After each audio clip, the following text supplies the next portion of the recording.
Rafael Nadal proclaims Carlos Alcaraz already a legend. After historic Australian Open triumph, Rafael Nadal has claimed that Carlos Alcaraz is already a legend of tennis following the world number one's historic triumph at the Australian Open earlier this month. Alcaraz became the youngest man in the Open era to complete the career Grand Slam at the Australian Open, sealing a 2-6, 6-2, 6-3, 7-5 victory over Novak Djokovic in the men's singles final.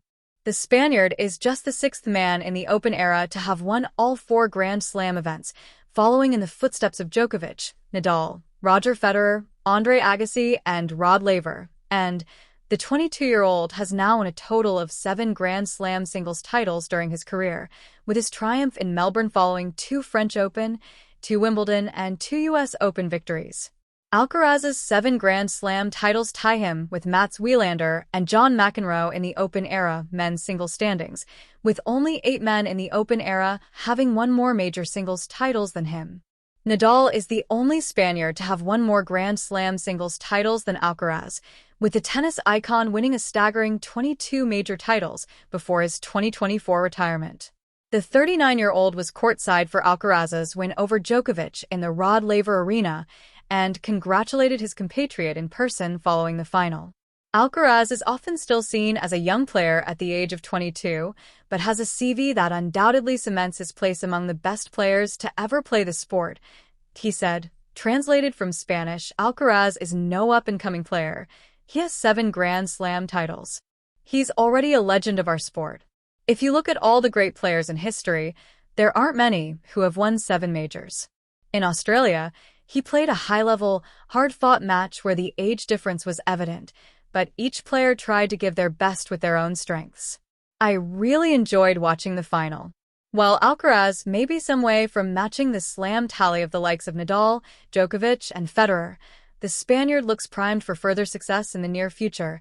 An 8th Grand Slam title would put him level with Agassi, Jimmy Connors, and Ivan Lendl in the Open era men's singles standings.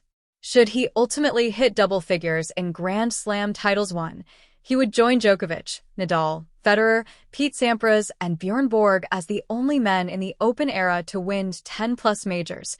The Spaniard has not been in action since his triumph at the Australian Open, with the world number one choosing to withdraw from his title defense at the Rotterdam Open. However, Alcaraz is still set to return to action at the Qatar Open in Doha next week. Want more from Tennis 365? Add us as a preferred source on Google to your favorites list for tennis coverage you can trust. Read next. ADP Qatar Open entry list, prize money, ranking points. Alcaraz, Sinner in star-studded field. Djokovic withdraws. The Spaniard has not been in action since his triumph at the Australian Open, with the world number one choosing to withdraw from his title defense at the Rotterdam Open. However, Alcaraz is still set to return to action at the Qatar Open in Doha next week. Want more from Tennis 365? Add us as a preferred source on Google to your favorites list for tennis coverage you can trust. Read next. ADP Qatar Open entry list, prize money, ranking points. Alcaraz, Sinner in star-studded field. Djokovic withdraws.